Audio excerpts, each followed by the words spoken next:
आप देखो तो जो प्रैक्टिस क्वेश्चंस हैं वो उनमें पास पेपर्स के क्वेश्चंस ही हैं, मतलब उसमें कवर हो रहे हैं। लेटेस्ट वाले, हाँ जी, लेटेस्ट वाले का मेरा ये है कि जो हमारे पैक के क्वेश्चन बैंक में इंक्लूडेड नहीं है, मेरे ख्याल से ऑटम जो आपका लास्ट अटेम्प्ट थी उसका ऑब्वियसली शामिल नहीं, तो उसका फिर मैं आपको इकट्ठा जो एंड में जो है एक पूरा पेपर सॉल्व करने को दे दूंगी, ताकि उससे आपकी टाइम मैनेजमेंट भी हो जाए, प्रॉपर आपको समझ में आ जाए कि किस तरीके से सॉल्व करना है। नॉर्मली टीचर्स इस तरह से भी करते हैं कि लास्ट 3 अटेम्प्ट्स के जो है वो पास पेपर्स जो है, या लास्ट 2 अटेम्प्ट्स के पास पेपर्स जो हैं वो कम्प्लीटली करने को देते हैं at the end of the syllabus. लेकिन ऑब्वियसली बात है, हम पैक हैंडबुक को अपना क्राइटेरिया बना रहे हैं, तो उसमें जितने क्वेश्चन आ रहे हैं हम सारे कवर करें। तो पहले हमारा टॉपिकल वाइज चलेगा, तो फिर एंड में आके मैं आपको कह दूंगी कि भाई आपने अब लेटेस्ट अटेम्प्ट का जो पास पेपर है उसको 3 घंटे में अटेम्प्ट करना है, ठीक है। तो उस तरीके से भी कर रहे हैं। अच्छा जी, शाहरुख साहब री लॉग इन कर लें जल्दी से ताकि आपका वो हो जाए।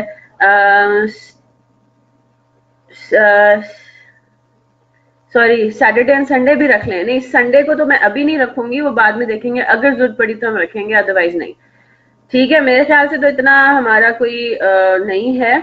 एक्स्ट्रा क्लास की टाइमिंग इंशाल्लाह आज 4 बजे आज हम एक्स्ट्रा क्लास रख रहे हैं। एक्स्ट्रा क्लास में बेसिकली वो प्रैक्टिस सेशन नहीं है, ये प्रॉपर लेक्चर टाइम है, ठीक है। चले जनाब, तो हमारी लास्ट क्लास हुई थी कब हुई थी हमारी लास्ट क्लास? वेंसडे को, राइट। वेंसडे को मैंने आपको 3 होम असाइनमेंट्स दिए थे। एक तो आपने क्लास वर्क नंबर 3 को कंप्लीट करना था, क्लास वर्क 4 और क्लास वर्क नंबर 5 को सॉल्व करना था। जी हो गए सब? हमजा इमरान कह रहे हैं क्लास वर्क 5 का कॉस्ट पर यूनिट फाइंड करवा दें। अच्छा जी, क्लास वर्क 5 का पहले कॉस्ट पर यूनिट देखते हैं।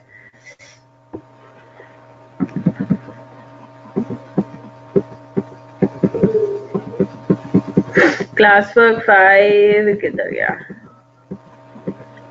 क्लास वर्क 4 में पहले बताया था, पहले क्लास वर्क 3 में बताइए।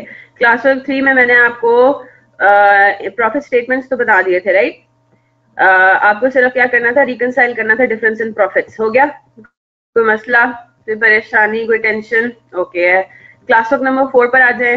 वेरी इजी, यस है ना, काफी सिंपल है। चले जी, क्लास वर्क नंबर 4 में कोई इशू?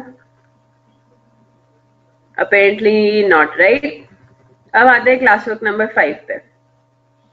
एडवांटेजेस डिसएडवांटेजेस भी आप लोगों ने पढ़ लिए, कोई मसला आया इसके अंदर? ये ऑब्वियसली बात है, आपने याद करने हैं, हो सकता है टेस्ट हो जाए कि what are the advantages of marginal costing, what are the advantages of या डिसएडवांटेजेस ऑफ एब्जॉर्प्शन, ठीक है जी। क्लास वर्क नंबर 5 में अच्छा जी, क्या कह रहे हैं वो? कॉस्ट पर यूनिट आप कह रहे हैं कि आप फाइंड करवा दें। अच्छा जी, तो मैं जरा सोल्यूशन भी सामने रखती हूँ ताकि हमारा जल्दी जल्दी से हो जाए। तो इसके अंदर रिक्वायरमेंट आपकी क्या है? Prepare a budgeted profit and loss statement under marginal and absorption costing. तो बेसिकली यहाँ पे अब आपने एक्चुअल डेटा को यूज नहीं करना, अब आपने बजटेड डेटा को यूज करना है, ठीक है जनाब। बस पॉइंट आपको ये पता होना चाहिए कि मार्जिनल कॉस्टिंग में क्या होगा, एब्जॉर्प्शन कॉस्टिंग में क्या होगा, फर्क आएगा इन्वेंट्रीज के अंदर, right, cost of goods sold के अंदर आएगा। बाकी जो फिक्स्ड ओवरहेड्स होते हैं वो आपके मार्जिनल में भी, एब्जॉर्प्शन में भी एक्चुअल के ऊपर चार्ज होते हैं। ये बात आई होप सबको क्लियर है। इंशाल्लाह अभी ये क्वेश्चन सॉल्व करने के बाद हम एक दफा ओवरव्यू करेंगे चैप्टर का, और फिर हम इंशाल्लाह स्टार्ट करेंगे कॉस्ट इन प्रोडक्शन, ठीक है। तो उसकी आपने फिक्र बिल्कुल भी नहीं करनी। चले जी, इसने आपको ये बता दिया है। Just give me a minute, मैं दूसरी विंडो में जरा इसका खोलूं सोल्यूशन, ताकि हम देख लेते हैं। अगर हमें उधर से समझ में आ जाता है तो गुड हो गया। किधर गया चैप्टर भी? ये रहा।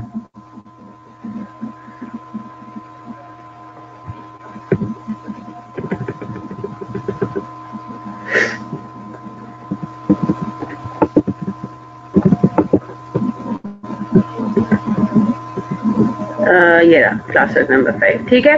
अब इन्होंने ऑब्वियसली बात है, इन्होंने इकट्ठे करके स्टेटमेंट्स बनाए हुए हैं, आप अलग अलग बनाएंगे, कोई मसले वाली बात तो है नहीं इसमें। आई होप सबने अलग अलग ही बनाए होंगे। अपने लिए चीजें आसान रखनी, जिस तरह से आप लोगों को समझ में आता है अपने वैसे करना है, क्योंकि मैं पहले भी बता चुकी हूँ ऐसे जिसमें कोई फॉर्मेट के रूल्स तो होते नहीं है ना। हाँ, अब इनकम स्टेटमेंट का फॉर्मेट आपने प्रॉपर फॉलो करना है, वो तो उसमें कोई इशू नहीं है, ठीक है। Shahrukh, how about you contact sir Akbar Shah, आप उनसे कांटेक्ट कर लें। उनको ऑब्वियसली बात है, he is an IT person, so he will be able to guide you better, ठीक है। तो अकबर शाह को आप कॉल कर लें, बेहतर है। ये मैं से आपने ग्रुप में आपने मैसेज किया है, मैसेज ना करें, कॉल करें तो ज्यादा बेहतर है। You might not see the message ना।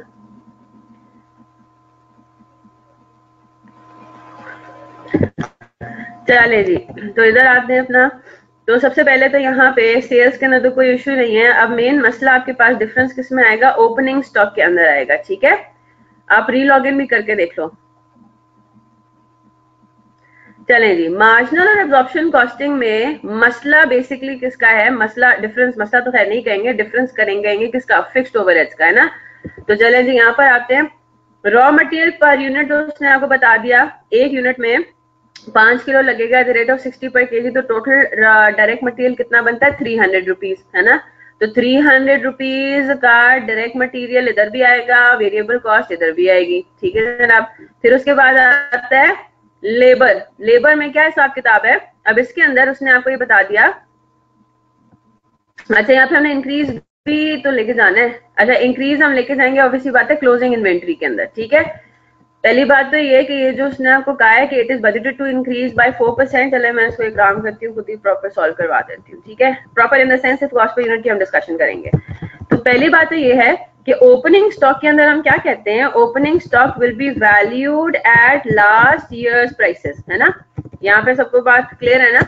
और जो क्लोजिंग स्टॉक है, अगर तो ऑब्वियसली बात है there is a difference in cost, right. अगर पिछले साल कॉस्ट डिफरेंट थी, इस साल कॉस्ट डिफरेंट है, तो हम लोग क्या करेंगे, ओपनिंग स्टॉक को पिछले साल की कॉस्ट पे वैल्यू करेंगे और क्लोजिंग स्टॉक को हम क्या करेंगे, valued at current years cost, यानी कि करंट कॉस्ट हम समझ लें इसको, हम लेंगे। ठीक है, तो यहाँ पे हम देखते हैं कि ओपनिंग स्टॉक के अंदर इस सवाल के अंदर क्या हिसाब किताब होगा। जो आपके पास इंक्रीजेस वगैरह आ रहे हैं वो अप्लाई नहीं होंगे नेचुरली। ये जो कह रहा है कि cost of raw material budgeted to increase by 4%, फिर यहाँ पे एक क्वालिटी कंट्रोल कंसल्टेंट को हायर करना है, फिर लेबर हमारी कॉस्ट इंक्रीज करनी है, तो ये इंक्रीजेस अप्लाई होंगे, ये चेंजेस अप्लाई होंगे क्लोजिंग स्टॉक के ऊपर। ओपनिंग स्टॉक में तो सब कुछ बिल्कुल सिंपल सा है। तो सबसे पहले आपके पास डायरेक्ट मटेरियल आता है, आपके पास 5 किलो जो है वो इस्तेमाल होंगे एक यूनिट में और 60 रुपी पर किलो है, तो डायरेक्ट मटेरियल आपके पास हो गया 300। फिर उसके बाद बारी आती है किसकी, डायरेक्ट लेबर की, है ना। तो यहाँ पे वो कह रहा है कि actual labour time per unit same as budgeted कितना है, 4 hours at the rate of 75 per our. ठीक है, तो हम क्या करेंगे 4 into 75, ये भी 300 आ गया, डायरेक्ट मटेरियल डायरेक्ट लेबर। फिर उसके बाद बारी आती है, यहाँ पे उन्होंने आपको क्या दे दिया है, वेरिएबल प्रोडक्शन ओवरहेड्स। ठीक है, तो वेरिएबल प्रोडक्शन ओवरहेड आपके पास हो गया 15 पर मशीन आवर है और 3 आवर्स जो है वो हर यूनिट पे लग रहे थे, तो हमने क्या कर दिया 15 into 3, दैट्स इट। आपका जो वेरिएबल मार्जिनल कॉस्टिंग है उसके लिए आपके पास कॉस्ट पर यूनिट आ गई 645। Is that clear? ठीक है, cost per unit for marginal costing opening stock के लिए। ठीक है, क्लोजिंग स्टॉक आपके पास क्या होगा, क्लोजिंग स्टॉक मार्जिनल कॉस्टिंग का देख लेते हैं। चलो मोटर से स्टार्ट करते हैं।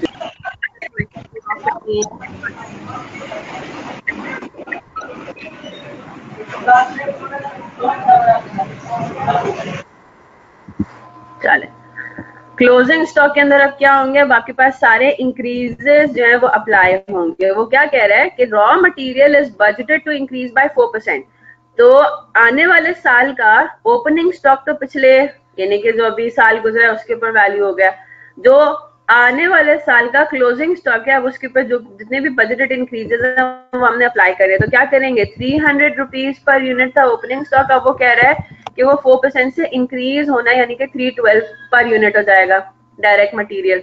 ठीक है जी, फिर उसके बाद हम आते हैं किसके ऊपर जी, बताइए डायरेक्ट लेबर में किसी को कोई प्रॉब्लम आया है?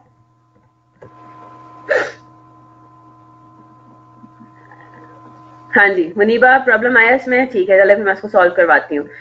अच्छा जी, अब वो क्या कह रहा है, जरा डायरेक्ट लेबर के ऊपर आते हैं। डायरेक्ट लेबर में ये कह रहा है कि the management has negotiated a new agreement with labor union whereby wages would be increased by 10%. Wages increase होने का मतलब ये है कि जो 75 रुपीज पर आवर हम पे करते थे, इसकी जरा मैं वर्किंग पर आ रही हूँ। ठीक है, वर्किंग आ गई डायरेक्ट लेबर क्लोजिंग उसमें। ठीक है, तो आपके पास वेज कितना था पहले, वो था 75 पर आवर। यस, अब वो इंक्रीज होके कितने पर आ जाएगा? 75 इंटू 1.1, ठीक है, ये आपके पास हो गया। तो ये आपके पास रेट बनता है ये पूरा 82.5, ठीक है। तो अब इसका मतलब ये हुआ कि आपकी 10% से जब बढ़ जाएगा तो वो 82.5 रुपीज पर आवर अब हम वेज पे करेंगे। यहाँ पे तो होपफुली किसी को कोई प्रॉब्लम नहीं है, ठीक है। चीजें हम ब्रेक करके सॉल्व करेंगे तो इंशाल्लाह समझ में आ जाएगा। 645 क्या है? नहीं, क्यों 645 को 1.0104% से क्यों मल्टीप्लाई करेंगे? 645 में तो ये तीनों कंपोनेंट्स हैं ना, इन तीनों कंपोनेंट्स के इंक्रीज के अलग अलग रेट्स हैं। तो how can you apply 4% to 645? 104, I don't get it, Hasnan.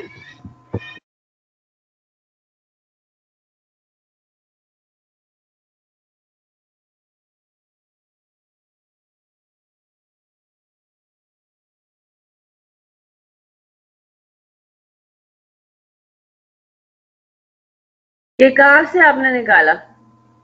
COGM में इंक्रीज 4% का कहाँ से आया?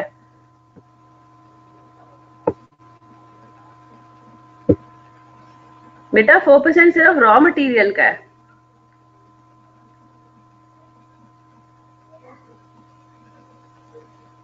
हाँ जी बिल्कुल, हाँ अब्दुल्ला, ये पॉइंट रह गया। 5% से आपका रॉ मटेरियल यूजेज भी कम होगा, बिल्कुल ठीक है। तो इंटू 95% कर देंगे इसको, ठीक है। डायरेक्ट मटेरियल में 1.04 इंटू 0.95, 296। तो बेटा अनस, आपका पिछले साल एक यूनिट को मैन्युफैक्चर करने की कॉस्ट डिफरेंट आ रही थी। करंट ईयर में अभी जो अगला साल अभी आएगा उसमें आप बजट कर रहे हो कि डिफरेंट आएगी। तो ओपनिंग स्टॉक अलग पे वैल्यू होगा, क्लोजिंग पे अलग पे वैल्यू होगा। ओपनिंग स्टॉक अब आपने अगले साल थोड़ी प्रोड्यूस करना है। ओपनिंग स्टॉक क्या है? ये तो ऑलरेडी वो स्टॉक है जो कोई प्रोड्यूस हो चुका है पिछली कॉस्ट पे, पुरानी कॉस्ट पे, ठीक है। चलें अब डायरेक्ट लेबर पर आते हैं। डायरेक्ट लेबर पर वापस आते हैं तो 82.5 rupee per hour is your revised wage, है ना। ये आपकी क्या है? रिवाइज्ड वेज हो गई। आगे चलते हैं। वो ये कह रहा है कि 30% of the savings in labour cost would be paid as bonus, ठीक है। अच्छा, अब सेविंग्स कितनी है वो हमें आगे जाके पता लगेंगी कि सेविंग कितना हो रहा है 15% के हिसाब से। अच्छा जी, a training consultant will be hired at a cost of ₹3 lakh per annum to improve the working capabilities of the workers। तो ये बात हम डिस्कस भी कर चुके हैं। क्या ट्रेनिंग कॉस्ट आपकी प्रोडक्ट कॉस्ट है या पीरियड कॉस्ट है?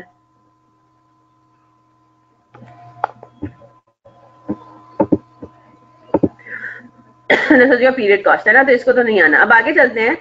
On account of the above measures, it is estimated that labor time will be reduced by 15%। हाँ जी, अब मुझे बताइए सेविंग्स कितनी आपकी निकलती हैं? पहली बात तो ये कि आपका जो डायरेक्ट लेबर है उसके अंदर बोनस भी, आपका डायरेक्ट लेबर पर यूनिट में बोनस भी शामिल होगा। बेसिक वेज तो हो गई होगी, यानी कि इंक्रीज बेसिक वेज आपकी है 82.5। हाँ जी, अब जो सेविंग्स वाली बात है किस तरह से आप लोगों ने इसको इंटरप्रेट किया? बोनस किस तरह से निकाला जाएगा? कैसे सॉल्व किया इसको?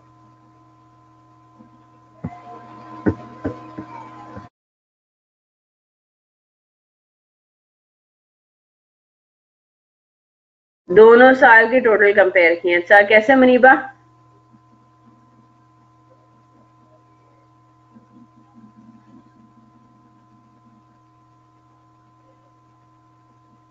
और दोनों साल के टोटल जरा मुझे बताइए कि कितने आपने कैलकुलेट किए हैं। हाँ जी, मुनीबा के अलावा और बाकी किसी ने सॉल्व नहीं किया?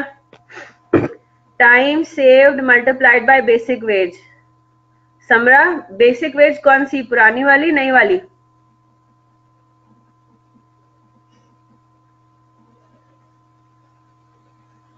न्यू वाली। अच्छा,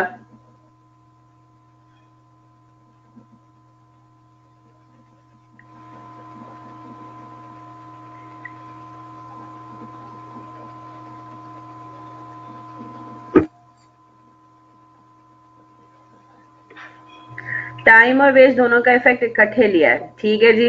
और ओपनिंग क्लोजिंग का डिफरेंस लेके ओपनिंग क्लोजिंग, क्लोजिंग कैसे निकाला आपने मैम? सीओजी में फिर लास्ट ईयर का रेट क्यों लगाया? सीओजी में लास्ट ईयर का रेट क्यों लगाया? अभी सीओजी पर आते हैं, रुक जाए।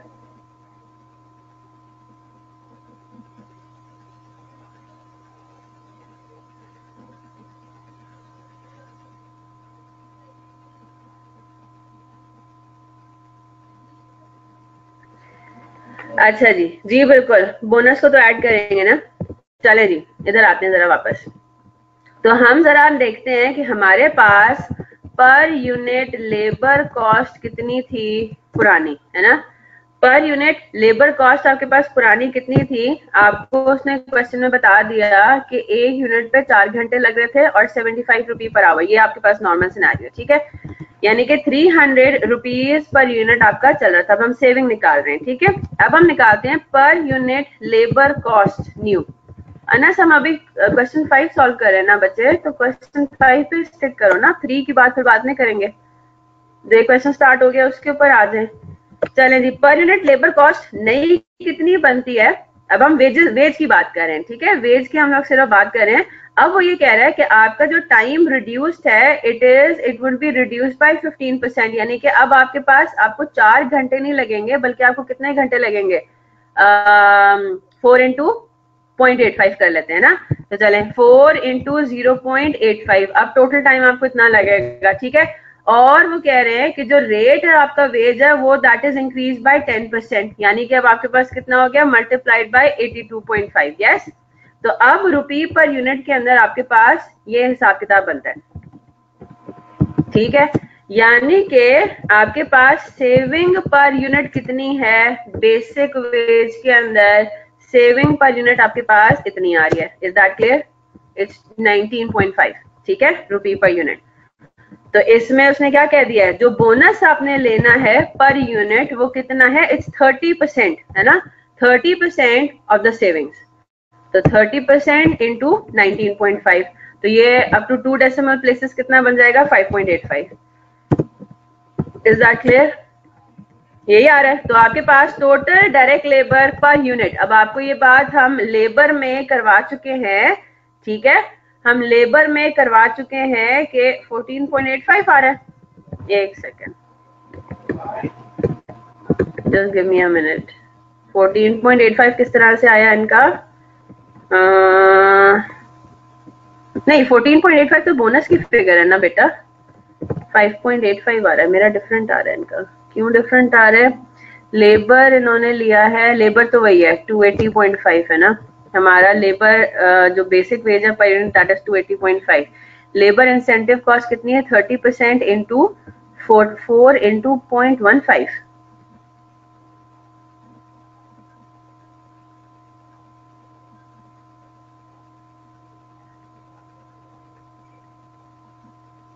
Four into 0.15 into 75 into 1.1।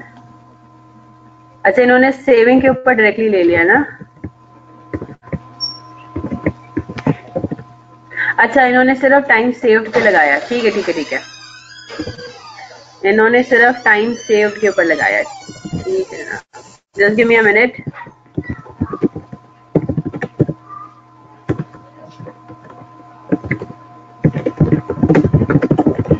That was 4.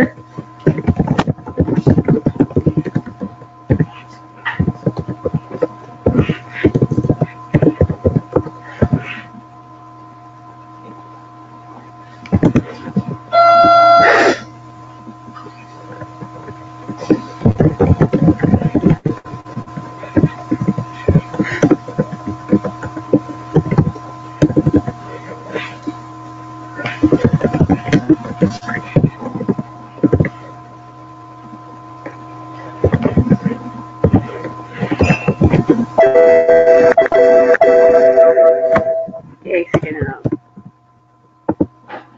ठीक है।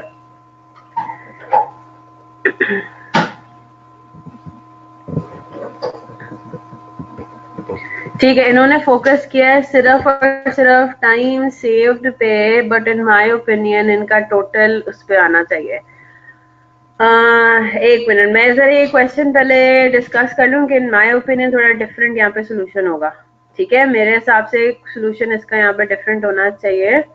जहाँ तक मेरा माय ओपिनियन गोज, जिस तरह से मैं आपको सॉल्व करवा रही हूँ कि हमने पहले बेसिक वेज जो ओरिजिनल है उसको लिया और फिर हमने बेसिक वेज नई रिवाइज रेट के हिसाब से लिया, तो हमारे पास जो सेविंग पर यूनिट आ रही है उसके ऊपर 30% in my opinion, this is my opinion. ठीक है, तो जिस तरह मैं इसको इंटरप्रेट कर रही हूँ वो ये है। तो let me discuss this with the rest of the teachers. ठीक है, फिर मैं इंशाल्लाह इसको आपको अपडेट करूंगी। होपफुली अगर मुझे रिस्पांस मिल जाता है बाकी सब टीचर्स से तो मैं इसको फिर जो हमारी अगली क्लास है उसमें मैं रिस्पॉन्ड कर दूंगी, अदरवाइज ऑन मंडे। लेकिन let's for the time being let's solve it the way I interpret it. ठीक है, इसको भी सिर्फ देख लें, कॉपी भले ना करें, सिर्फ समझ लें। अदरवाइज दूसरा वाला तरीका भी फिर मैं आपको आराम से समझा दूंगी विद लॉजिक कि भाई क्यों उस तरह से होगा। ठीक है, अगर तो बाकी टीचर्स भी मुझे ये कहते हैं कि नहीं जी जो पैक बुक में दिया हुआ है वो ठीक है, तो फिर मैं भी जरा उनसे डिस्कस कर लूंगी कि what is their mode of interpretation. ठीक है, चलें तो इस वाले पॉइंट को सिर्फ साइड पर रख देते हैं। Bonus per unit as per hour calculation is 5.85। तो डायरेक्ट लेबर के अंदर याद रखिएगा हम लोगों ने लेबर कॉस्ट की डेफिनेशन में यही पढ़ा था ना, लेबर कॉस्ट में क्या क्या चीजें आती हैं, वेजेस आते हैं, बोनसेस आते हैं, इंसेंटिव्स आते हैं, ओवर टाइम्स आते हैं, याद है। तो ऑब्वियस सी बात है आपकी जो डायरेक्ट वेज पर यूनिट है, basic veg per unit is 82.5 revise plus bonus कितना हमारे हिसाब से निकलता है 5.85। Is that clear?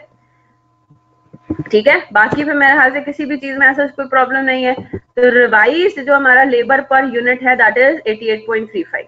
तो हमने क्लोजिंग स्टॉक को 88.35 पे वैल्यू करना है। ठीक है, बाकी फिर क्या चीज बचती है आपकी वेरिएबल ओवरहेड्स के अंदर, उसने आपको कह दिया कि variable manufacturing overheads will increase by 5%। तो जो पिछला वेरिएबल मैन्युफैक्चरिंग ओवरहेड है पिछले साल का वो कितना होगा, ये डायरेक्ट लेबर हम यहाँ पे लिख देते हैं।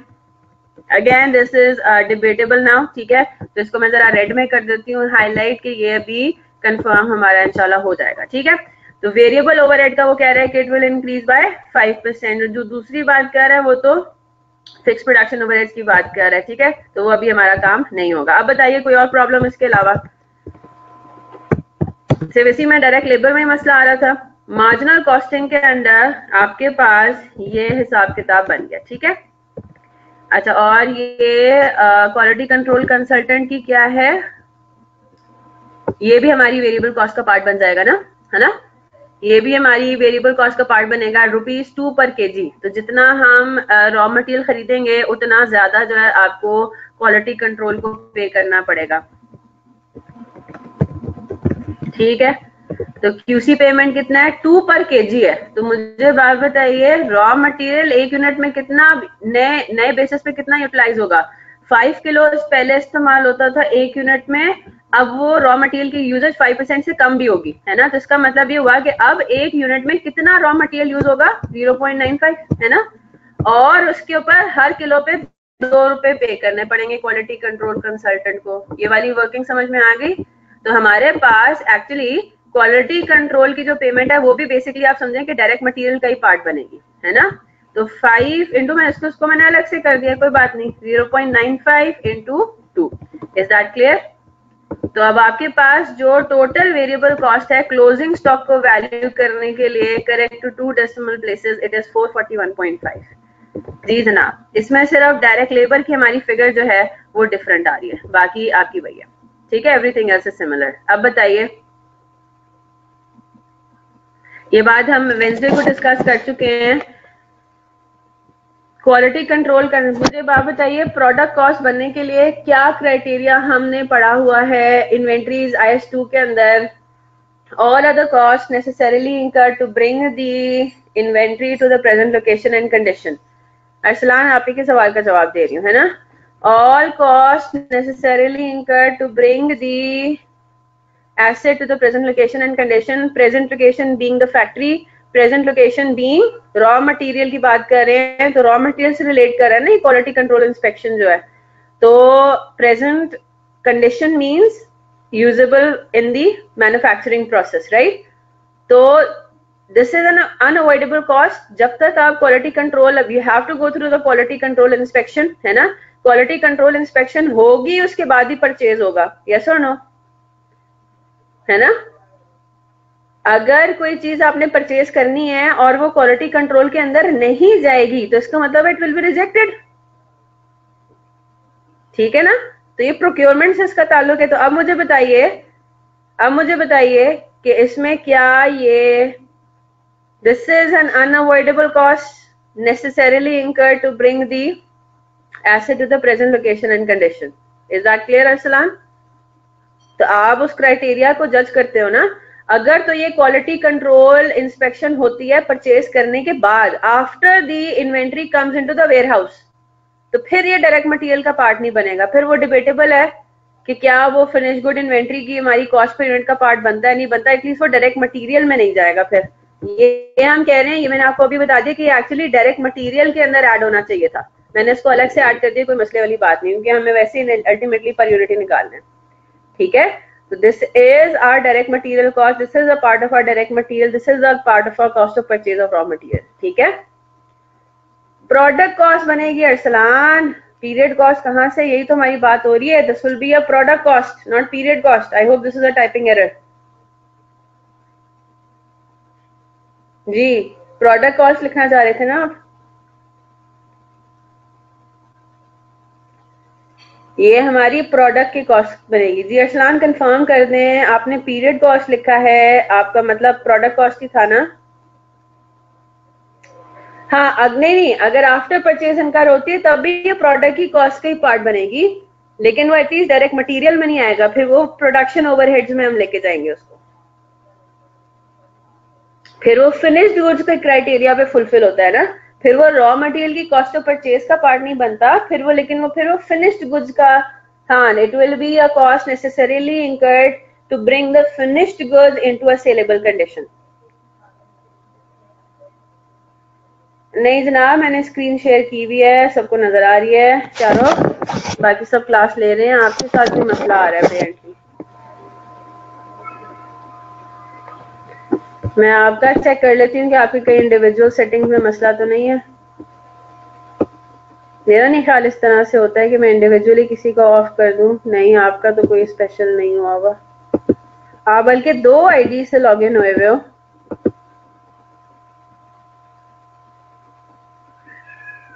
नहीं, यहाँ पे कोई मसला नहीं आ रहा।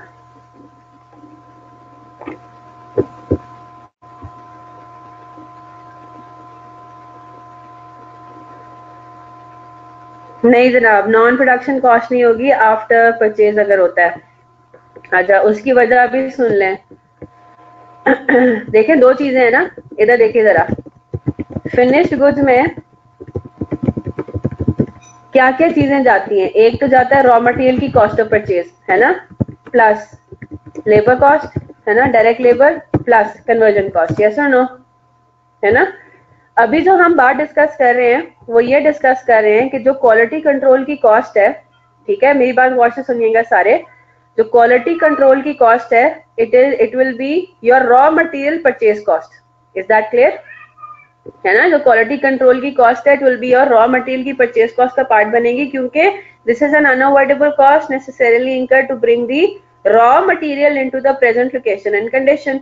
तो यानी कि वो रॉ मटेरियल की कॉस्ट ऑफ परचेज का पार्ट बन जाता है। मेरी बात गौर से सुनिएगा, अगर फॉर एग्जांपल ये होता कि quality control is done after production, ये भी तो होता है ना, क्वालिटी कंट्रोल एक आपने रॉ मटेरियल के लिए किया, वही ये वाला सिनेरियो हो गया। अगर मैं आपको ये कहूँ कि क्वालिटी कंट्रोल होता है प्रोडक्शन के बाद, ठीक है, प्रोडक्शन के बाद जो फिनिश्ड गुड्स हमारे पास आते हैं उनकी क्वालिटी कंट्रोल होती है कि भाई कौन सा आइटम आगे वेयर हाउस में भेजना है फॉर सेल और कौन सा आइटम रिजेक्ट होना है। ये भी सिनेरियो हो सकता है ना क्वालिटी कंट्रोल का। अब अगर उस सिनेरियो में क्वालिटी कंट्रोल इंस्पेक्टर हायर किया जाता है, ठीक है, और उसको हम पैसे देते हैं अगेन पर यूनिट के बेसिस पे कि जितने यूनिट्स वो इंस्पेक्ट करेगा उतने उसको रेट मिलेगा, तो पहली बात ये कि है तो वेरिएबल कॉस्ट। लेकिन फिर जब हम देखते हैं तो क्या वो हमारे डायरेक्ट मटेरियल का पार्ट बनेगा? नहीं, लेबर का भी पार्ट नहीं बनेगा। जब हम उसको देखते हैं तो वो हमारे पास बेसिकली प्रोडक्शन ओवरहेड्स में आएगा। क्यों? फिनिश्ड गुड्स का पार्ट बनने के लिए it should be what, unavoidable cost, ठीक है। तो हमने कहा कि हाँ जी अनअवॉइडेबल तो है, ठीक है। अनअवॉइडेबल तो है। फिर उसके बाद दूसरी क्या है, it will be necessarily incur to bring the asset to the present location. अब प्रेजेंट लोकेशन हमारे पास क्या होगी, सेल्स वाली जगह, है ना। फिनिश गुड के लिए प्रेजेंट लोकेशन क्या है कि जब तक वो आइटम हमारी पॉइंट ऑफ सेल तक नहीं पहुंच जाता, उस पॉइंट तक पहुंचने के लिए जितनी भी कॉस्ट इनकर होंगी वो फिनिश गुड का पार्ट बनेंगी, है ना। और प्रेजेंट कंडीशन का क्या मतलब है, सेलेबल कंडीशन, है ना। अब मुझे बताइए इस क्राइटेरिया पे quality control of your after जो प्रोडक्शन है, क्वालिटी कंट्रोल आफ्टर प्रोडक्शन वो फॉल कर रहा है, लेकिन वो अब फॉल करेगा कन्वर्जन कॉस्ट की हेडिंग में। बस फर्क सिर्फ ये है। बात समझ आ रही है। जो क्वालिटी कंट्रोल इंस्पेक्शन हो रही थी at the time of purchase of raw material, वो रॉ मटेरियल या डायरेक्ट मटेरियल की हेडिंग में फॉल कर रहा था। Is that clear. और अगर क्वालिटी कंट्रोल होता है, ऑब्वियसली बात है आफ्टर प्रोडक्शन ही होगा ना अब, है ना। और अगर क्वालिटी कंट्रोल हो रहा है आफ्टर प्रोडक्शन या ड्यूरिंग प्रोडक्शन व्हाटसोएवर, तो हम उसको फिर कन्वर्जन कॉस्ट का पार्ट बनाएंगे। रॉ मटेरियल परचेज होने के बाद जब वो प्रोडक्शन में जा रहा है, फिर उस या तो प्रोडक्शन के दौरान उसका क्वालिटी कंट्रोल हो रहा है या प्रोडक्शन के बाद क्वालिटी कंट्रोल हो रहा है, तो वो कन्वर्जन कॉस्ट का पार्ट बनेगा। उस सिनेरियो में भी हम ये देख रहे हैं कि it will be a part of your cost of product cost. ठीक है जी। ये कन्वर्जन कॉस्ट का पार्ट बनेगी तब भी। मोहसिन, रॉ मटेरियल परचेज हो गया, फैक्ट्री के लिए रेडी हालत में भी आ गया। अब वो फैक्ट्री में पहुंचा, प्रोडक्शन शुरू होने से पहले उसकी हमने क्वालिटी कंट्रोल कराई, तो हमने कहा कि भाई रॉ मटेरियल की कॉस्ट ऑफ परचेज तो हो गया था खत्म, है ना। उधर तो हमने फुल स्टॉप लगा दी था, फिर वो कन्वर्जन कॉस्ट का हम पार्ट बना सकते हैं। ठीक है, चले अभी हम लोग थोड़ा सा डिट्रैक्ट हो गए, तो इसको जरा हम वापस आते हैं। ठीक है, इसके ऊपर यहाँ तक आई होप किसी को कोई प्रॉब्लम नहीं है। तो बाकी बताएं, एब्जॉर्प्शन कॉस्टिंग की पर यूनिट कॉस्ट निकल जाएगी? नहीं जनाब, क्वालिटी कंट्रोल आफ्टर प्रोडक्शन होता है, यानी कि फिनिश गुड की क्वालिटी कंट्रोल चेक हो रहा है और उसमें वो वेयरहाउस में जाने से पहले, सेल होने से पहले क्वालिटी कंट्रोल चेक हो रहा है, तो तब भी वो कन्वर्जन कॉस्ट का पार्ट बन के फिनिश गुड का पार्ट बनेगा।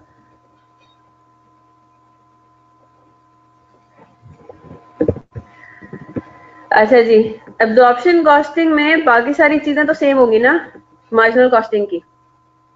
क्यों फायदा नहीं अरसलान? आप सेल करने से पहले क्वालिटी चेक कर रहे हो कि जोन सा आइटम सेलेबल नहीं है वो हमारे क्वालिटी चेक पे नहीं उतरता, उसको हम सेल नहीं करेंगे, उसको हम डिस्कार्ड कर देंगे। तो ये है तो सही, फायदा क्यों नहीं है उसका? प्रोडक्शन हो गई है लेकिन एटलीस्ट आपका सेल तो नहीं हो रहा ना वो। पे आपको अपने कस्टमर को गुड क्वालिटी प्रोडक्ट्स देने हैं। क्वालिटी कंट्रोल आफ्टर प्रोडक्शन भी तो होता है, बिल्कुल होता है, चेक करने के लिए कि कोई आइटम ऐसा तो नहीं है जो कि लो क्वालिटी का प्रोड्यूस हुआ, कोई गड़बड़ हो गई, कोई डिफेक्ट हो गया, तो वो हम सेल ही ना करें, हमारी रेपुटेशन पे असर पड़ेगा। चलें जरा पॉइंट पर आ जाते हैं वापस। मार्जिनल कॉस्टिंग के जो भी आइटम्स थे ओपनिंग स्टॉक और क्लोजिंग स्टॉक के, वो बिल्कुल सेम होंगे एब्जॉर्प्शन कॉस्टिंग में भी, है ना। तो अगर मैं एब्जॉर्प्शन कॉस्टिंग का ओपनिंग स्टॉक की कैलकुलेशन करना चाहूं पर यूनिट, तो मेरे पास ये चीजें तो बिल्कुल सेम होंगी, है ना। फर्क सिर्फ क्या होगा, फर्क ये होगा कि मेरे पास यहाँ पे फिक्स्ड प्रोडक्शन ओवरहेड्स भी आ जाएंगे, ऐड हो जाएंगे ना फर्दर। और वो क्या होगा, हमारे पास इन्होंने बजटेड फिक्स्ड प्रोडक्शन ओवरहेड्स कितने दिए हुए हैं, 6 मिलियन। अच्छा यहाँ पे हम जरा रीड कर लेते हैं पिछले साल के फिक्स्ड प्रोडक्शन ओवरहेड्स, अपेरेंटली यही है ना। पिछले साल के जो फिक्स्ड प्रोडक्शन ओवरहेड्स हैं उनके बेसिस पे हमने क्या निकाला, हमने ये कैलकुलेट किया 6 मिलियन रुपीज। ठीक है, तो हमारे पास ओवरहेड एब्जॉर्प्शन रेट कितना होगा, 6 million divided by how much, annual production is 18,000 units. Is that clear? तो हमारे पास बजटेड प्रोडक्शन कितना हो गया, 18,000। 6 मिलियन हमारा फिक्स प्रोडक्शन ओवरहेड टोटल था, तो इसका मतलब है कि फिक्स प्रोडक्शन ओवरहेड का ओवरहेड एब्जॉर्प्शन रेट कितना निकलेगा, 6 मिलियन डिवाइडेड बाय 18,000।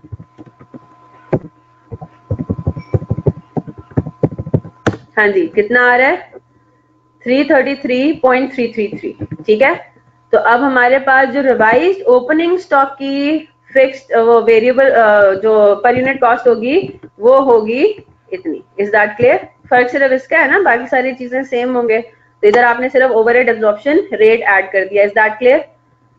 फिर जब हम क्लोजिंग स्टॉक पर आते हैं तो closing stock under absorption costing पर यूनिट कॉस्ट कितनी होगी? बाकी सारी चीजें बिल्कुल सेम होंगी, है ना। मैं अभी भी डायरेक्ट लेबर को रेड में हाईलाइट किया हुआ है कि ये मैंने आपको भी कंफर्म करना है कि इसकी फिगर जो है वो यही बनती है और क्या लॉजिक इसका बनता है। ठीक है ना, यहाँ तक बात क्लियर है? इधर भी फर्क अब किस चीज का होगा? फर्क ऑब्वियसली होगा फिक्स प्रोडक्शन ओवरहेड का। बेटा क्वालिटी कंट्रोल अगर आफ्टर प्रोडक्शन है तब भी वो प्रोडक्ट कॉस्ट है। मैंने आपको ये समझाया, इसको जरा बाद में डिस्कस करते हैं Hamza, this is completely beside the point अभी। ठीक है,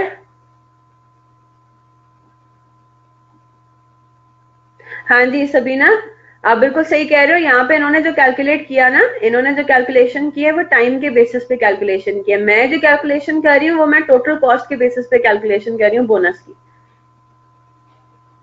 ठीक है, आप ये कह रहे हो ना, आपने उस सेविंग के ऊपर आपने न्यू लेबर रेट लगाया ना 82.5। मैं ये कह रही हूँ कि पुराना मैंने पर यूनिट कॉस्ट निकाली, वेज रेट निकाला पर यूनिट, फिर मैंने नया वेज रेट निकाला पर यूनिट और फिर मैंने दोनों की सेविंग निकाली। तो मुझे अपने हिसाब से वो सही लग रहा है। तो let me first discuss this. ठीक है, ओवरऑल सेविंग किसकी बात कर रहे हो आप? Variable selling and admin expenses की per unit cost last year की सेल से क्यों कैलकुलेट किया करंट ईयर में भी? मैं इसको भी देख लेती हूँ। सेलिंग एंड एडमिन के ऊपर अभी आते हैं। पीछे भी एक चैप्टर में एक सवाल आपने कंफर्म करना था, वो नहीं किया। कौन सा था सवाल शाहरुख, मुझे याद करा दें। चले जी, फिक्स प्रोडक्शन ओवरहेड पर आते हैं। फिक्स प्रोडक्शन ओवरहेड में उसने ये आपको बता दिया है कि fix production overheads are expected to increase at the rate of 8% on account of inflation. ठीक है, fixed overheads are allocated on the basis of machine hours. ठीक है जनाब, तो यहाँ पे हमारे पास क्या होगा, ये जरा देख लेते हैं। सही हमने निकाला ना, हाँ 333.30। ठीक है, चले जी। अब वो ये कह रहा है कि हमारे पास जो फिक्स्ड ओवरहेड है ये रहा, एनुअल फिक्स प्रोडक्शन ओवरहेड जब हमारे कितने हो जाएंगे 6 मिलियन से बढ़ के करंट ईयर का जो बजटेड है वो कितना बन जाएगा फिर 6 मिलियन इंटू 1.08, 8% से आपका बढ़ गया। ठीक है, नीचे आपको गिवन है सारा। तो इन्फ्लेशन की वजह से अब आपके पास टोटल कितने हो जाएंगे 6480,000। ठीक है, अच्छा जी, इन्होंने यहाँ पे ट्रेनिंग कंसल्टेंट की कॉस्ट को लिया हुआ है फिक्स्ड ओवरहेड में। ये भी मैं आपको जरा कंफर्म करती हूँ, रचना प्रोडक्ट कॉस्ट ली हुई है। ठीक है जी, तो ये दो चीजें मैंने आपको भी कंफर्म करनी है। ठीक है, यहाँ तक बात सबको समझ आ जाती है। आपके पास फिक्स प्रोडक्शन ओवरहेड्स 8% से बढ़ जाते हैं, तो वो 8% से बढ़ने के बाद हो जाता है 6480,000। तो अभी आपके पास फिक्स्ड ओवरहेड्स कितने हो जाएंगे? आपकी कितनी है प्रोडक्शन,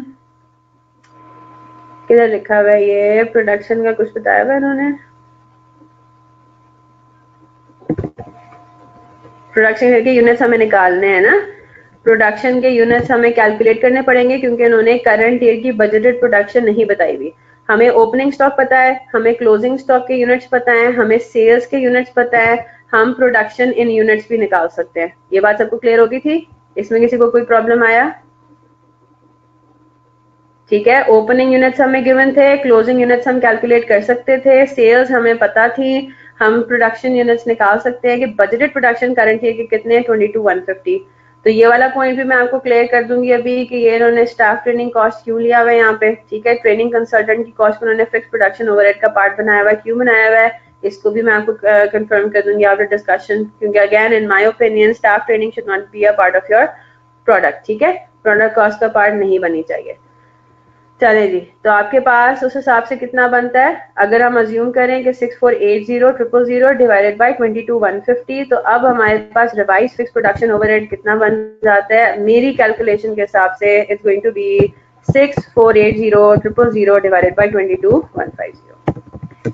हाँ जी, अब बताइए और कहाँ का प्रॉब्लम आ रहा था? सेलिंग एंड एडमिन के अंदर आप कह रहे हैं कि वेरिएबल उसके अंदर उसने, चले तो ये अब आपके पास आ गया अंडर एब्जॉर्प्शन कॉस्टिंग। इसमें दो फिगर्स को मैं रेड हाईलाइट कर रही हूँ, एक ये और एक ये। ठीक है, आई विल कंफर्म दीज क्योंकि अगेन मेरा थोड़ा सा इंटरप्रिटेशन इन दोनों का डिफरेंट है। ठीक है जनाब, ये आपके पास होगी पर unit cost for absorption costing. चलें अब और बताइए, और इश्यूज कहाँ कहाँ आ रहे हैं? एक second, just give me a minute. पीछे किसी ने सवाल पूछा था, अब्दुल्ला मनीर कह रहे हैं variable selling and admin expenses की per unit cost last year की सेल से क्यों कैलकुलेट किए करंट ईयर में भी? करंट ईयर से मल्टीप्लाई करें, मतलब बजटेड उससे मल्टीप्लाई करेंगे ना आइडियली। किधर है 70% मल्टीप्लाइड बाय ये, अच्छा ये रहा ना 21,000 मल्टीप्लाइड बाय 157, ये 21,000 से मल्टीप्लाई किया हुआ इन्होंने। 21,000 क्या है? 21,000 करंट ईयर की सेल्स है बेटा, ये रहा, सही तो किया हुआ है Abdullah Munir. Variable selling and admin expense की per unit cost last year की सेल से तो मल्टीप्लाई नहीं की हुई। बजटेड सेल्स आपके पास है ही 21,000, तो उसी से मल्टीप्लाई किया हुआ है।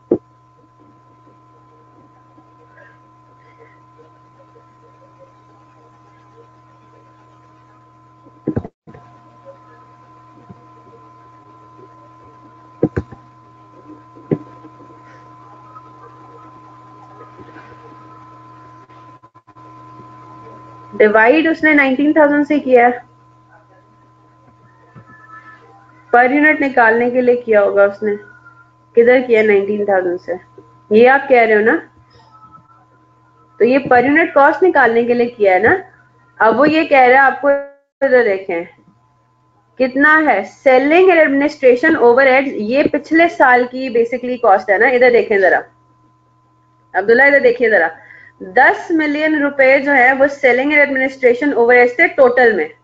मैं बता रही हूँ अब्दुल्ला मुनीर, बात सुन लीजिए पहले, स्टेप बाय स्टेप आप सॉल्व करेंगे, पीछे से डायरेक्टली नहीं देखना, मैं आपको पहले भी बता चुकी हूँ। ठीक है, सेलिंग एंड एडमिन जो आपको दिया हुआ है, ठीक है, सेलिंग एंड एडमिन कॉस्ट पिछले साल की कितनी है? 20x3 की है ना, जून 30 20x3 की कितनी है? 10 मिलियन है। चलें जी, उसको मैं डिवाइड भी हम कर देते हैं। ठीक है, 10 मिलियन रुपीज है, उसमें से इसका मतलब है वेरिएबल एलिमेंट कितना है? That is going to be 70% fixed है, तो 30% आपके पास कितना है?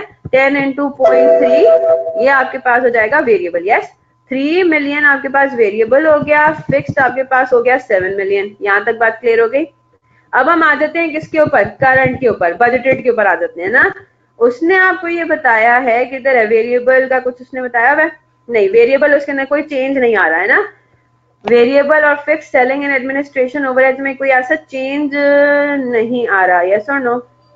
नहीं आ रहा ना। क्वालिटी कंट्रोल है, फिर ये है, ट्रेनिंग कंसल्टेंट हो गया, वेरिएबल प्रोडक्शन ओवरहेड्स है, फिक्स प्रोडक्शन ओवरहेड्स है, क्लोजिंग स्टॉक की बात है। चले जी, अब जरा देखते हैं, हम लोगों ने अभी कैलकुलेट करना है कि हमारा बजटेड कितना होगा। पहली बात तो ये कि ये सेलिंग एंड एडमिन, अगर हम वेरिएबल वाली की बात करें तो ये तो आपका वेरी करता है with the amount of sales, है ना। तो इसका मतलब ये हुआ कि इसका हमें पर यूनिट निकालना पड़ेगा। यस और नो? हमें ये तो पता चले कि पिछले साल जो आपने 3 मिलियन का total variable selling and admin expenses इनकर किए थे, तो एक यूनिट पे कितना आपको खर्चा आया सेलिंग एंड एडमिन का? तो उसका फॉर्मूला क्या बनेगा? 3 मिलियन डिवाइडेड बाय पिछले साल की सेल्स कितनी थी? 19,000, है ना। 3 मिलियन पिछले साल का टोटल वेरिएबल कॉस्ट है, और पिछले साल की सेल्स कितनी है, यानी कि पिछले साल per unit variable selling and admin expense आपने कितना इनकर किया था? 157.89। तो अब इस साल कितना करेंगे इनकर? वेरिएबल कितना इनकर करेंगे? It will B 157.89 multiplied by इस साल की सेल्स कितनी है? 21,000। Is that clear? यही किया हुआ इन्होंने सॉल्व, बिल्कुल इसी तरह से किया हुआ। अब बात समझ आ गई? ठीक है, तो इस साल की फिर एडमिनिस्ट्रेशन वेरिएबल कॉस्ट कितनी हो जाएगी? 21,000 मल्टीप्लाइड बाय 157.89, और फिक्स में तो कोई चेंज आ ही नहीं रहा, है ना। तो फिक्स पिछले साल भी 7 मिलियन थी, इस साल भी 7 मिलियन। बिल्कुल शाहरुख साहब, मैं यही कह रही हूँ कि उसके पॉइंट से भी देखें तो वो सही लग रहा है, लेबर कॉस्ट बिल्कुल सही लग रहा है। इसको मैं फिर भी कंफर्म कर लेती हूँ कि कहीं मेरा वाला पॉइंट कहीं ऐसा तो नहीं है कि उसको दोनों तरीकों से इंटरप्रेट कर सकते हैं। बिल्कुल, मुझे भी उसकी बात समझ में आ गई, ऐसी बात नहीं कि मुझे उसकी बात समझ में नहीं आ रही। ठीक है,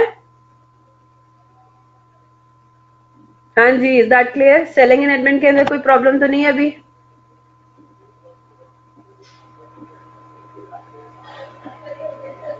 तो बेटा न्यू कॉस्ट 21,000 के हिसाब से तो निकाली है। इधर देखें, पर यूनिट कॉस्ट तो सेम है ना। क्या उसने क्वेश्चन में ये बात बोली है कि सेलिंग एंड एडमिन एक्सपेंसेस के अंदर पर यूनिट में कोई फर्क आ रहा है? नहीं आ रहा ना। ओहो, 3 मिलियन तो पिछले साल के पिछले, यार बेटा देखो क्या होता है, वेरिएबल कॉस्ट में क्या है, variable cost changes in total, है ना, but remains constant per unit, yes और नो, है ना। मेरा अगर पिछले साल 19,000 सेल हुई थी तो पिछले साल की वेरिएबल सेलिंग एक्सपेंसेस कम होंगी। इस साल मेरा अगर सेल ज्यादा होगी तो वेरिएबल सेलिंग एक्सपेंसेस मेरे ज्यादा होंगे। जो 3 मिलियन की फिगर निकाली है वो तो पिछले साल की सेल्स के हिसाब से इनकर हुआ ना टोटल। बात समझ आ रही है? आपने जब 19,000 यूनिट सेल किए थे तो आपको टोटल वेरिएबल सेलिंग एक्सपेंस आपके पास आया था 3 मिलियन। इस साल जब आपने 21,000 यूनिट सेल करने तो 3 मिलियन थोड़ी इनकर करना है, 3 मिलियन से ज्यादा इनकर करेंगे। अब बात समझ आई? शाहरुख बेटा मुझे आपकी बात समझ आ गई है, मुझे सब समझ आ गया है, जस्ट लेट मी कंफर्म। थोड़ी सी जरा मुझे भी अपना पॉइंट क्लियर करने दें, ठीक है? हाँ जी, अब बात समझ आ गई। और बताइए, और इसमें कोई प्रॉब्लम, कोई परेशानी?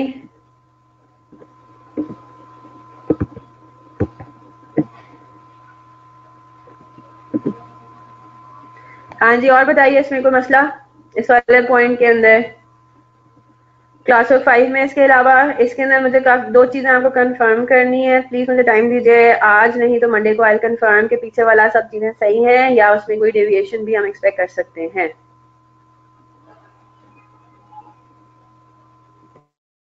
ठीक है, चलें जी, दैट्स इट।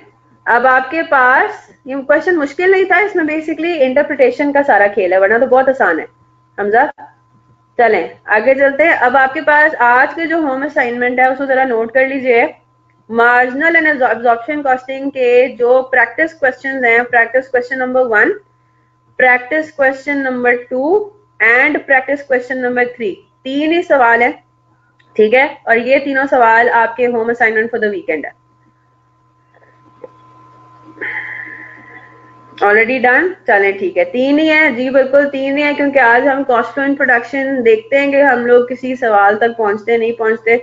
ठीक है, वो काफी सिंपल है, उसमें सारी हमें सिर्फ एंट्रीज वगैरह ही देखनी है। एक्स्ट्रा क्लास 4 बजे इंशाल्लाह। तो ये 3 होम असाइनमेंट्स हैं आपके फॉर द वीकेंड।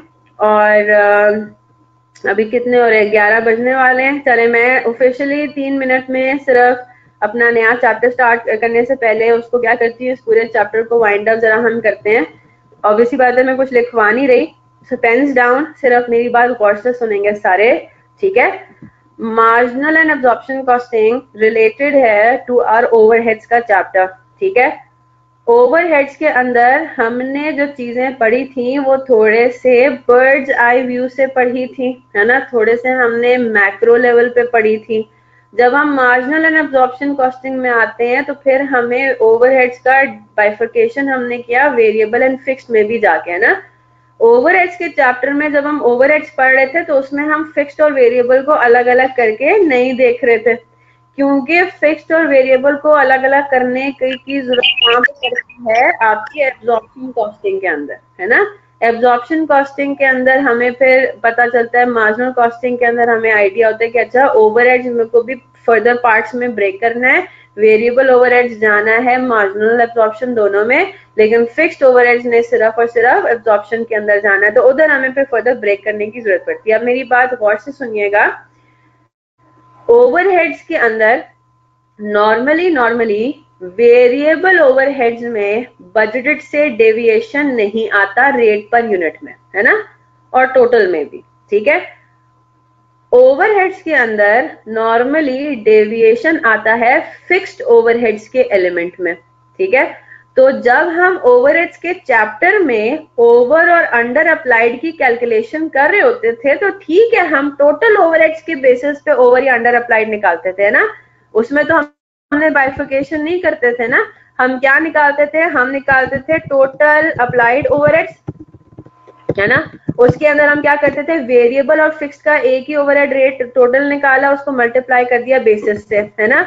और फिर हम निकालते थे एक्चुअल, है ना, एक्चुअल ओवरहेड, और उन दोनों को हम निकालते थे, कंपैरिजन करते थे, हम कहते थे कि ओवर और अंडर अप्लाइड का सिनेरियो। अब मेरी बात गौर से सुनिएगा, ओवरहेड्स के चैप्टर में जितना भी हमारा अंडर या ओवर अप्लाइड निकलता था वो निकलता था बेसिकली सिर्फ और सिर्फ फिक्स्ड ओवरहेड्स की वजह से, ठीक है, वो निकलता था फिक्स्ड ओवरहेड्स की वजह से। अल्टीमेटली हम कंपैरिजन टोटल का ही करते थे, लेकिन टोटल अप्लाइड और टोटल एक्चुअल में जो वेरिएबल ओवरहेड्स होते थे ना वो आपस में सेम होते थे, यानी कि जो हमारे पास ओवर या अंडर अप्लाइड का आंसर आता था वो आता था because of what, because of fixed overheads. अब जब हमने मार्जिनल एब्जॉर्प्शन कॉस्टिंग पढ़ा, उसमें जब हमने वेरिएबल ओवरहेड्स को अलग देखा, फिक्स्ड ओवरहेड्स को अलग देखा, तो अब मेरी बात गौर से सुनिएगा, हमारे पास ओवर या अंडर जो निकलता है, समझे वेरिएबल ओवर, मैं अप्लाइड का टर्म नहीं यूज कर रही, ठीक है, ओवर या अंडर वेरिएबल ओवरहेड्स होते हैं, उनको हमें हर हाल में COGM में ही एडजस्ट करना है, ठीक है। यहाँ तक बात समझ आ गई। और ये रेफरेंस मैं आपको दूंगी, अभी जो हमने एक एग्जांपल की थी मैं उसे वेंसडे या ट्यूसडे को, जिसमें वो 1,20,000 से वो कह रहा था कि वेरिएबल प्रोडक्शन ओवरहेड्स जो है वो बजटेड से एक्सीड कर रहे हैं, याद है। तो उसको हमने ओवर या अंडर अप्लाइड का टर्म नहीं दिया था, दिस इज नॉट ओवर या अंडर अप्लाइड, ठीक है, ये हमारा ओवर या अंडर अप्लाइड ओवरहेड नहीं आता, ठीक है। ओवर या अंडर अप्लाइड के अंदर ओवर या अंडर फिक्स्ड ओवरहेड्स जो होते हैं ना, फिक्स्ड प्रोडक्शन ओवरहेड्स, वो हमारे कहलाते हैं ओवर या अंडर अप्लाइड, और इनको हमने कहां पे एडजस्ट करना होता है, आफ्टर ग्रॉस प्रॉफिट, ठीक है। एडजस्टमेंट इसकी कहां पे होती है, आफ्टर ग्रॉस प्रॉफिट। तो ग्रॉस प्रॉफिट आप एक ओरिजिनल कैलकुलेट करते हैं, फिर उसके अंदर ओवर या अंडर अप्लाइड की एडजस्टमेंट करते हैं, और फिर एक आप एडजस्टेड ग्रॉस प्रॉफिट निकालते हैं। Is that clear, yes yes और नो, ठीक है, यहां तक बात समझ आ गई। तो हमने पहले अपने आप को थोड़ा एक्सप्लेन ये किया कि जब हम अब इनकम स्टेटमेंट्स कहां पे बनाने पड़ते हैं आपको, मार्जिनल एब्जॉर्प्शन कॉस्टिंग के अंदर, है ना। जब हम इनकम स्टेटमेंट बनाएंगे, वेरिएबल प्रोडक्शन ओवरहेड्स में अगर बजटेड से कोई फिगर एक्सीड कर रही है तो वो एडजस्ट होनी है कॉस्ट ऑफ गुड्स मैन्युफैक्चर्ड में ही। कहां पे हमने ये देखा, हमने देखा इसको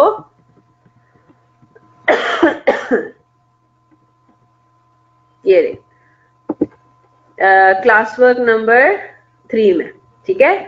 क्लास वर्क नंबर 3 में हम देखते हैं तो हमारा वेरिएबल फैक्ट्री ओवरहेड जो है वो बजटेड से एक्सीड कर रहे हैं 1,20,000 से। तो ये तो ओवर या अंडर अप्लाइड वाला सिनेरियो हो गया ना, है ना। बजटेड से आपके अगर डिफरेंट होते हैं, आपकी अप्लाइड ओएच से अगर डिफरेंट होता है एक्चुअल, तो वो तो हम कहते हैं कि ओवर या अंडर अप्लाइड है। तो मैं आपको ये बता रही हूँ, ये नई इन्फॉर्मेशन आपके सामने आई थी कि वेरिएबल प्रोडक्शन ओवरहेड में अगर इस तरह की कोई डेविएशन होती है तो उसको हम अंडर या ओवर अप्लाइड एफओएच के अंदर एडजस्ट नहीं करते इसको, बल्कि हम कॉस्ट ऑफ गुड्स मैन्युफैक्चर्ड में ही क्या करते हैं, जो आपके अप्लाइड ओवरहेड्स होते हैं उसके अंदर हम एक किस्म का वेरिएबल ओवरहेड्स में इस फिगर को हम ऐड कर देंगे कि बजटेड वेरिएबल ओवरहेड्स हमारे इस प्रोडक्शन लेवल पे इतने बनते हैं, है ना। लेकिन पता ये चला कि वो बजटेड से 1,20,000 एक्सीड कर गया, तो हम एक्चुअल पे ले आते हैं कॉस्ट ऑफ गुड्स मैन्युफैक्चर्ड में, प्रॉपर हम लेकर जाते हैं। Is that clear? हाँ जी, बात समझ आ गई। ऑन द अदर हैंड जो फिक्स्ड ओवरहेड्स होते हैं, जो फिक्स्ड ओवरहेड्स होते हैं उसके अंदर अगर ओवर या अंडर अप्लाइड का सिनेरियो होता है तो वो ग्रॉस प्रॉफिट के बाद एडजस्ट होगा, ठीक है, वो ग्रॉस प्रॉफिट के बाद अलग से शो होगा। यहाँ तक आई होप सबको बात क्लियर है, कोई प्रॉब्लम नहीं है, सिर्फ प्रेजेंटेशन का फर्क है, सिर्फ प्रेजेंटेशन का फर्क है। प्रेजेंटेशन का फर्क सिर्फ क्यों है, इसके ऊपर भी मैं भी आती हूँ सिलेबस को समझाने के लिए। इधर देखिए, ये वही क्लास नंबर 3 है, ठीक है। इधर देखें, वेरिएबल कॉस्ट हमारे जो बजटेड रेट को इस्तेमाल करके, यानी कि ओवरहेड एब्जॉर्प्शन रेट जो भी था 110 था ना बजटेड रेट, वेरिएबल कॉस्ट का बजटेड रेट था 110 को आपने मल्टीप्लाई किया एक्चुअल प्रोडक्शन से, तो ये इन अदर वर्ड्स ये अप्लाइड वेरिएबल ओवरहेड्स आ गए, है ना। अप्लाइड वेरिएबल ओवरहेड्स आ गए 2640। आपको क्वेश्चन में वो बता रहा है कि एक्चुअल वेरिएबल ओवरहेड जो है ना वो 2640 नहीं है, बल्कि वो बजट से 1,20,000 ज्यादा है, यानी कि एक्चुअल वेरिएबल ओवरहेड्स कितने हैं? एक्चुअल वेरिएबल ओवरहेड्स हैं 2760। तो ये आपने कॉस्ट ऑफ गुड्स मैन्युफैक्चर्ड में कॉस्ट ऑफ गुड्स सोल्ड के अंदर ही क्या कर दिया? एक्चुअल पे ले आए, 2760 ही आपने शो किया। Is that clear Muniba? बात समझ आ गई? जो वेरिएबल प्रोडक्शन ओवरहेड्स के अंदर आपने डेविएशन को अकाउंट फॉर करना है वो यहीं पे कर दिया, और जो फिक्स्ड ओवरहेड्स के अंदर आपने वेरिएबल एब्जॉर्प्शन में आएगा ना, ये हाँ इधर ये रहा, ठीक है। और जो इधर देखिए ये रहा, मैं गलत उसमें चली गई थी, बजटेड के हिसाब से आपकी कॉस्ट इतनी बनती है, ठीक है। आपकी 1,20,000 की डेविएशन आई, एक्चुअल है आपकी 3432, तो ये आपने कॉस्ट ऑफ गुड्स सोल्ड के अंदर ही शो कर दिया 3432। मैं वो मार्जिनल में चली गई थी, मार्जिनल में भी उसी तरह से होगा। कॉस्ट ऑफ गुड्स सोल्ड के अंदर ही आपने एक्चुअल वेरिएबल ओवरहेड शो कर दिए 3432 के। ऑन दी अदर हैंड जो आपकी ओवर या अंडर एब्जॉर्ब फिक्स्ड ओवरहेड होने हैं वो नीचे 84,000 अलग से शो हो रहे हैं। अब मेरी बात गौर से सुनिएगा, जो वेरिएबल ओवरहेड्स में डेविएशन है वो आपने कॉस्ट ऑफ गुड्स सोल्ड में ही शो कर दिया, जो फिक्स्ड ओवरहेड्स में डेविएशन है वो आपने ग्रॉस प्रॉफिट के नीचे एडजस्ट किया अलग से। अब बात समझ आई? वो नीचे अलग से एडजस्ट होगा। इन्होंने फॉर्मेट भी डिफरेंट यूज किया है, हम लोग जिस तरह से करते हैं वो मैंने आपको बात समझा दी है। वेरिएबल ओवरहेड्स में deviation cost of goods sold के अंदर शो करेंगे, और फिक्स्ड ओवरहेड्स में जो डेविएशन है वो ग्रॉस प्रॉफिट के नीचे शो करेंगे। मुनीबा एक किस्म का ये नीचे ही है, नीचे तो है ना, अलग से ही है ना, पॉइंट आपको समझ में आ गया। वेरिएबल ओवरहेड्स जो है वो ऊपर मिला के इकट्ठा करके हम शो कर रहे हैं उसको, जहां पे आप बजटेड लेके जा रहे हैं, लेकिन फिक्स्ड ओवरहेड्स आप अलग से नीचे शो कर रहे हैं। बस इसको इस तरह से समझे, इन्होंने फॉर्मेट डिफरेंट यूज किया हुआ है, लेकिन इसमें भी इसने सेपरेट रखा हुआ है, इसमें भी इसने अलग अलग सारे काम किए हुए हैं। अब मेरी बात एक और गौर सुनिए, गौर से सुनिएगा। एक और गौर की बात ये है, दोनों में मार्जिनल कॉस्टिंग में भी और एब्जॉर्प्शन कॉस्टिंग में भी, ठीक है, दोनों में। अब मेरी बात हुई, गौर से सुने मैं क्या कहने जा रही हूँ। मैं आपको ये कहूं कि actual variable overheads, production overheads हैं 1.2 मिलियन लेट्स से, ठीक है। एक्चुअल फिक्स्ड ओवरहेड्स ये हैं फॉर एग्जांपल 2 मिलियन, ठीक है। हम काम कुछ इस तरीके से करते हैं, हम काम कुछ इस तरीके से करते हैं कि हमारी इनकम स्टेटमेंट के अंदर जो फिगर एक्सपेंस आउट होगी ना करंट ईयर में, देखिए करंट ईयर में आपके खर्चा कितना हुआ है, वेरिएबल खर्चा हुआ है 1.2 मिलियन। करंट ईयर में एक्चुअल खर्चा कितना हुआ है, फिक्स्ड, वो हुआ है 2 मिलियन का, ठीक है। आपकी इनकम स्टेटमेंट में एक्चुअली एक्सपेंस आउट 1.2 मिलियन और 2 मिलियन ही होगा। कैसे होगा ये मैं आपको किस तरह से समझाती हूँ। ये सिर्फ मैं कॉन्सेप्ट क्लियर कर रही हूँ, अगर तो किसी को क्लियर हो जाता है तो बेस्ट हो गया, क्लियर नहीं होता तो फिक्र करने की जरूरत नहीं है, ठीक है। मैं यहाँ पे आपके सामने एब्जॉर्प्शन कॉस्टिंग का इनकम स्टेटमेंट बनाती हूँ, ठीक है। सेल्स मैं डिस्कस नहीं कर रही, ये जो भी फिगर है, ठीक है। मैं यहाँ पे क्या करती हूँ, less cost of goods sold, ठीक है। अब मैं जरा कॉस्ट ऑफ गुड्स सोल्ड के ऊपर आ जाती हूँ। यहाँ पे जो ओपनिंग स्टॉक है मेरा उससे भी कोई वास्ता भी नहीं है, मैं पॉइंट आपको क्या समझा रही हूँ उसकी तरफ आते हैं, ठीक है। मैं आ जाती हूँ इसको कॉस्ट ऑफ गुड्स मैन्युफैक्चर्ड के अंदर। कॉस्ट ऑफ गुड्स मैन्युफैक्चर्ड का फॉर्मूला क्या है, units produced multiplied by cost per unit, है ना। अब मेरी बात गौर से सुनिएगा, यहाँ पे जो मैं कॉस्ट पर यूनिट लेती हूँ उसके अंदर मेरे पास क्या क्या चीजें आती हैं। कॉस्ट पर यूनिट में मेरे पास आता है actual direct material per unit, actual direct labour per unit, ये दोनों फिगर्स एक्चुअल हैं, लेकिन जो ओवरहेड एब्जॉर्प्शन रेट मेरा आगे लगता है ये एक्चुअल नहीं होता। ये बात सबको क्लियर हो गई ना। डायरेक्ट मटेरियल डायरेक्ट लेबर तो एक्चुअल रेट्स पर यूनिट है जो आपने एक्चुअली इस साल इनकर किए, इसीलिए हम क्या कह रहे हैं, वहां पे जो वेरिएबल कॉस्ट है वो तो आपकी एक्चुअल ही जाती है कॉस्ट ऑफ गुड्स मैन्युफैक्चर्ड में। जो यहाँ पे मेरे पास ओवरहेड एब्जॉर्प्शन रेट है वो तो बजटेड रेट पर यूनिट है, यस और नो। चलें, budgeted rate for example exactly अब मैं फॉर एग्जांपल आपको ये बता दूं कि मेरा जो बजटेड ओवरहेड है ना, मैं यहाँ पे आपको बता देती हूँ कि मेरे जो बजटेड ओवरहेड्स हैं वो डिफरेंट है। टोटल यहाँ पे ओवरहेड कितना बन रहा है, 3.2 मिलियन। मैं दोनों को इकट्ठा बता रही हूँ, ठीक है। टोटल मिला के फॉर एग्जांपल मैं आपको ये बता देती हूँ फिक्स प्लस वेरिएबल, ठीक है। Fixed plus variable. टोटल मेरे पास जो बजटेड ओवरहेड है ना 4 मिलियन है। अब मेरी बात गौर से सुनिएगा, अगर मैं 4 मिलियन को यूज करके ओवरहेड एब्जॉर्प्शन रेट कैलकुलेट करती हूँ और उसके बेसिस पे सीओजीएम में फिगर जो भी बनती है वो लेके जाती हूँ, तो इतनी बात आपको समझ में आ गई ना कि कॉस्ट ऑफ गुड्स मैन्युफैक्चर्ड में जो मेरे ओवरहेड्स गए हैं they are not going to be 3.2 million.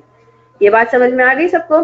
अगर मैं ओवरहेड एब्जॉर्प्शन रेट कैलकुलेट कर रही हूँ बजटेड को यूज करके, और बजटेड ओवरहेड्स और एक्चुअल ओवरहेड्स, बजटेड प्रोडक्शन और एक्चुअल प्रोडक्शन में डिफरेंसेस आते हैं, तो इसका मतलब ये हुआ कि कॉस्ट ऑफ गुड्स मैन्युफैक्चर्ड में जो मेरी फिगर एक्सपेंस आउट हो रही है this is not 3.2 million, actual expense out हो ही नहीं रही। यहाँ तक बात क्लियर है ना? ठीक है, कॉस्ट ऑफ गुड्स मैन्युफैक्चर्ड में इसका मतलब है कि मेरी कोई अप्लाइड ओवरहेड फिगर जा रही है ना। मेरे पास जो कॉस्ट ऑफ गुड्स मैन्युफैक्चर्ड के अंदर ओवरहेड्स चार्ज हो रहे हैं उनको हम क्या नाम देते हैं? Applied overheads. ठीक है, वो अप्लाइड ओवरहेड फिगर चार्ज हो रही है। तो आप तो फिर ये कंफ्यूज हो सकते हैं कि हमारे एक्चुअल ओवरहेड्स तो बनते हैं कितने? हमारे एक्चुअल ओवरहेड्स तो होते हैं 3.2 मिलियन, यानी कि हमारा जो कॉस्ट ऑफ गुड्स मैन्युफैक्चर्ड में जो प्रॉफिट कैलकुलेट होना चाहिए इनकम स्टेटमेंट में, वो तो कैलकुलेट होना चाहिए 3.2 मिलियन के हिसाब से। हमने तो कोई और फिगर ही डाल दी है। कॉस्ट ऑफ गुड्स मैन्युफैक्चर्ड में तो आप कोई और फिगर ले गए हैं ओवरहेड्स की, तो ये क्या माजरा? प्रॉफिट हमारा, इसका मतलब गलत कैलकुलेट हुआ? नहीं, कोई गलत कैलकुलेट नहीं हुआ। क्यों गलत कैलकुलेट हुआ? नहीं हुआ, इसलिए हुआ कॉस्ट ऑफ गुड्स मैन्युफैक्चर्ड में आप अप्लाइड ओवरहेड लेके गए, जितना भी वेरिएबल ओवरहेड में डेविएशन है वो यहाँ पे आप एडलेस कर देते हैं ना, क्लास वर्क नंबर 3 है ना। मैंने अभी आपको क्या समझाया? अप्लाइड से जितना भी डिफरेंस वेरिएबल ओवरहेड में होगा वो आप यहाँ पे एडजस्ट कर देंगे। तो यानी कि अब आपकी figure cost of goods manufactured के अंदर जो फिगर आपकी वेरिएबल ओवरहेड्स की गई है वो भी एक्चुअल पे चली गई ना। अब हम देखते हैं अगर फिक्स्ड ओवरहेड्स में डिफरेंस आता है तो वो कहाँ पे एडजस्ट हो जाता है? फिर कहाँ एडजस्ट होगा? ग्रॉस प्रॉफिट के नीचे, है ना। बात समझ आ रही है? जो फिक्स्ड ओवरहेड्स में जो डिफरेंस आता है वो कहाँ पे हमारे पास निकलता है? यहाँ पे हम क्या करते हैं? ओवर या under applied fixed overheads. Is that clear? तो अल्टीमेटली, बिल्कुल, अब बात समझ आ गई। अल्टीमेटली आपकी जो प्रॉफिट की कैलकुलेशन होती है ना, अल्टीमेटली जो आपकी प्रॉफिट की कैलकुलेशन होती है उसके अंदर ग्रॉस प्रॉफिट में अब आपके जो चार्ज हुआ है करंट ईयर के वेरिएबल प्रोडक्शन ओवरहेड्स और फिक्स्ड प्रोडक्शन ओवरहेड्स, हम ये कहेंगे कि ये ग्रॉस प्रॉफिट बिल्कुल एक्चुअल एक्सपेंसेस के बेसिस पे कैलकुलेट हुआ। अब बात समझ आई?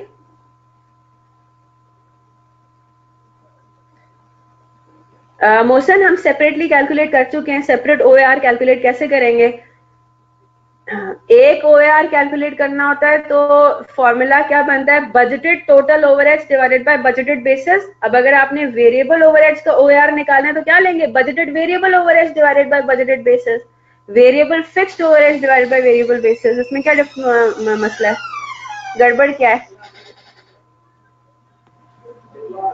इसमें तो कोई मसले वाली बात नहीं है ना।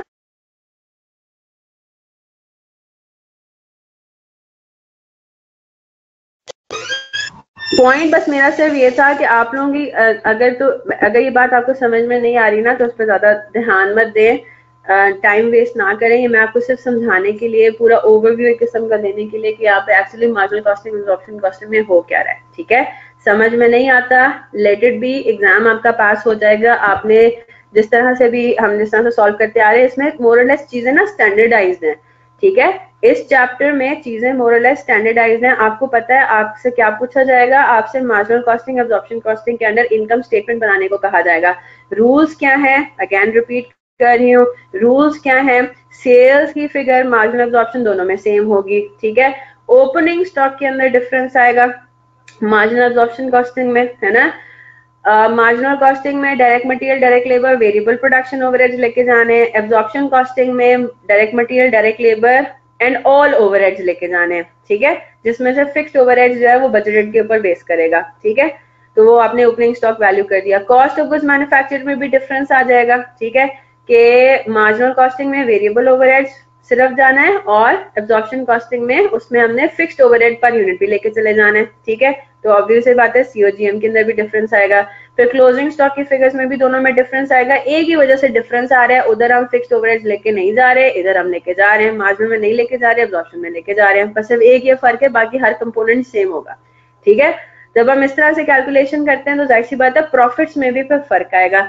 सिंपल एज दैट, इस तरह से रखें, लाइन बाय लाइन आइटम्स को सॉल्व करते रहेंगे, इनकम स्टेटमेंट आपका खुद ब खुद ही कंस्ट्रक्ट होता रहेगा।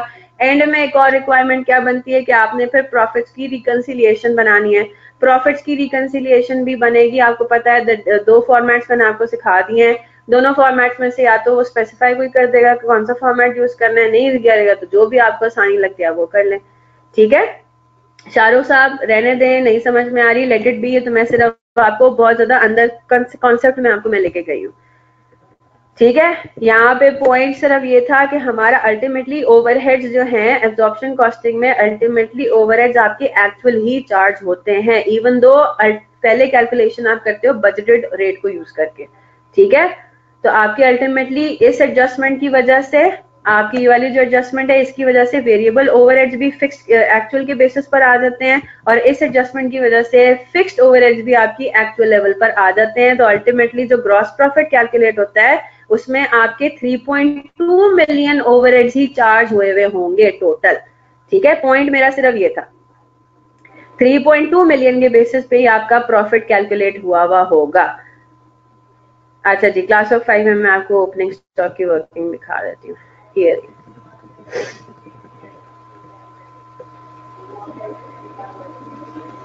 ठीक है, तो financial statements, Muniba again confuse नहीं होना, फाइनेंशियल स्टेटमेंट्स जो फाइनेंशियल अकाउंटिंग के लिए बनाओगे, जो एक्सटर्नल स्टेक होल्डर्स को रिपोर्ट करना है, जो SECP के रूल्स के अंडर फाइनेंशियल स्टेटमेंट्स बनाने हैं, जो स्टैंडर्ड्स के हिसाब से फाइनेंशियल स्टेटमेंट्स बनाने हैं, वो हमेशा एब्जॉर्प्शन कॉस्टिंग पे ही बनेंगे। ठीक है, और उसमें हमेशा डायरेक्टली एक्चुअली लेंगे, उसका तो तरीका ही डिफरेंट है, उसकी तो बनाने का तरीका ही डिफरेंट है। मतलब तरीका क्या डिफरेंट है, उसमें ओवर अंडर एब्जॉर्ब का कोई कॉन्सेप्ट तो आएगा नहीं, मतलब शो ही नहीं करते हम, है ना, हम डायरेक्टली ग्रॉस प्रॉफिट ले लेते हैं। तो कॉस्ट ऑफ गुड्स मैन्युफैक्चर्ड में फिक्स्ड और वेरिएबल दोनों की एडजस्टमेंट हो जाती है। ये तो हम कॉस्ट अकाउंटिंग में पढ़ रहे हैं ना। कॉस्ट अकाउंटिंग के अंदर जो इनकम स्टेटमेंट्स बनते हैं और जो फाइनेंशियल स्टेटमेंट्स बनते हैं फाइनेंशियल अकाउंटिंग के अंदर, वो उनके फॉर्मेट्स ही डिफरेंट है।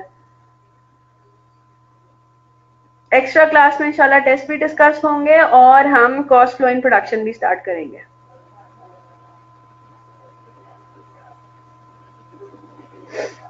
नीचे भी अगर एडजस्ट करें तो हाँ एक्चुअल पे आ जाएगा, लेकिन फॉर्मेट आप इस तरह से फॉलो करेंगे। ठीक है, हसनैन, वेरिएबल ओवरहेड्स को ऊपर एडजस्ट करना है और फिक्स्ड ओवरहेड्स को अलग से ओवर या अंडर अप्लाइड की हेडिंग में। मैनेजरियल वाले सभी एक्चुअल लेते हैं बेटा। मुनीबा यही तो मैं आपको बात बता रही हूँ, इनकम स्टेटमेंट में एक्चुअली सब चीजें एक्चुअलाइज हो जाती हैं, लेकिन हम उनको ऊपर एक्चुअल पे क्यों नहीं ले रहे होते? ओपनिंग और क्लोजिंग स्टॉक, ओपनिंग और क्लोजिंग स्टॉक में एक्चुअल रेट नहीं जाना, बस ये बात है। ओपनिंग और क्लोजिंग स्टॉक की कैलकुलेशन में ओवरहेड एब्जॉर्प्शन रेट जाना है और वो बजटेड के बेसिस पे जाता है। ओपनिंग और क्लोजिंग स्टॉक आपका वैल्यू होता है बजटेड रेट के बेसिस पे। जो कॉस्ट ऑफ गुड्स मैन्युफैक्चर्ड के अंदर जो एक्सपेंस आउट होनी है ना फिगर, ओपनिंग और क्लोजिंग स्टॉक क्या अमाउंट्स होती है? ओपनिंग और क्लोजिंग स्टॉक वो अमाउंट होती है जो आपने अगले साल एक्सपेंस आउट करनी है, जो इस साल एसेट है, यस और नो, है ना।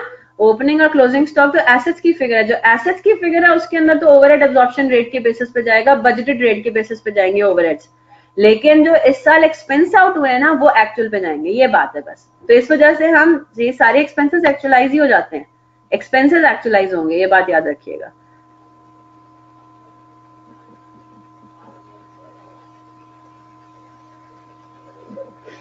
जी बिल्कुल अरसलान, अगर वो डिफरेंशिएट ना करे, लेकिन वो एब्जॉर्प्शन और मार्जिनल कॉस्टिंग में हर हाल में डिफरेंशिएट करेगा। अगर एब्जॉर्प्शन और मार्जिनल कॉस्टिंग का सवाल है तो उसमें तो यही तो पॉइंट है, डिफरेंशिएशन के बगैर तो हम सॉल्व कर ही नहीं सकेंगे। फिर कॉस्ट की स्टेटमेंट भी तो एंड में ही बनेगी, बिल्कुल एंड में ही बनती है, बिल्कुल एंड में बनती है। एक्स्ट्रा क्लास बिल्कुल है, 4 बजे एक्स्ट्रा क्लास है, 4 to 5 या 4 to 5:30 इंशाल्लाह हमारी एक्स्ट्रा क्लास होगी और उसके अंदर हम टेस्ट डिस्कस करेंगे और आपका नया चैप्टर स्टार्ट करेंगे, cost flow in production. It's a compulsory class. कोई बात नहीं बेटा, बजटेड बोले एक्चुअल बोले आपको क्या फर्क पड़ता है? इसमें फर्क, इसमें क्या डिफरेंस है? मैं आपको ये कहूं कि गुजरे हुए साल का इनकम स्टेटमेंट बनाएं, मैं आपको कहूं कि आने वाले साल का इनकम स्टेटमेंट बनाएं, उसमें फर्क सिर्फ क्या है, आपको ये बात समझ में आ जाएगी कि जो गुजरे हुए साल का इनकम स्टेटमेंट है उसमें सारी फिगर्स जो है ना वो कंफर्म हो चुकी हैं, है ना, वो पता लग चुकी हैं। जो आने वाले साल का इनकम स्टेटमेंट है उसमें हम एक्सपेक्टेड फिगर्स यूज करेंगे, बस फर्क ये है सिर्फ। हाँ जी मुनीबा, मैंने ये बात डिस्कस की है, मैंने मसरूद से बात मैं कर रही हूँ कि अगर टाइमिंग बढ़ा दें, क्योंकि मुझे मजा नहीं आता, बेसिकली वही वाली बात आ जाती है, 10 मिनट 15 मिनट मेरे एक्स्ट्रा लगते ही लगते हैं, उसमें फिर आप लोगों की ऑडिट का मसला आ जाता है। Let's see if we can work something out इंशाल्लाह।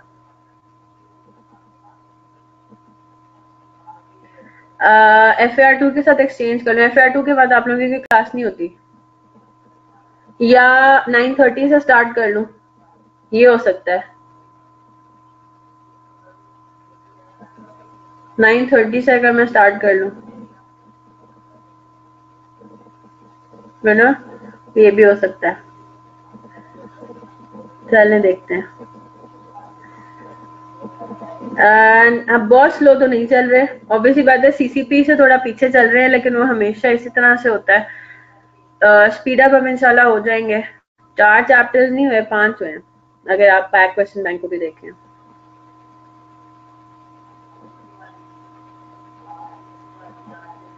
जी बिल्कुल मोहसिन, ये बात मैं पहले भी डिस्कस कर चुकी हूँ। अच्छा, अभी मेरे से आप लोगों की ऑडिट क्लास नहीं है ना, चले मैं रिकॉर्डिंग स्टॉप कर रही हूँ, मुझे 5 मिनट आप लोगों के चाहिए, जरा मैंने कुछ बातें डिस्कस करनी थी, तो let's I take the 5 more minutes, तो फिर इंशाल्लाह हम फिर दोबारा मिलेंगे 4 बजे, ठीक है? तो class is officially ended now, तो मैं meeting, I am stopping the recording.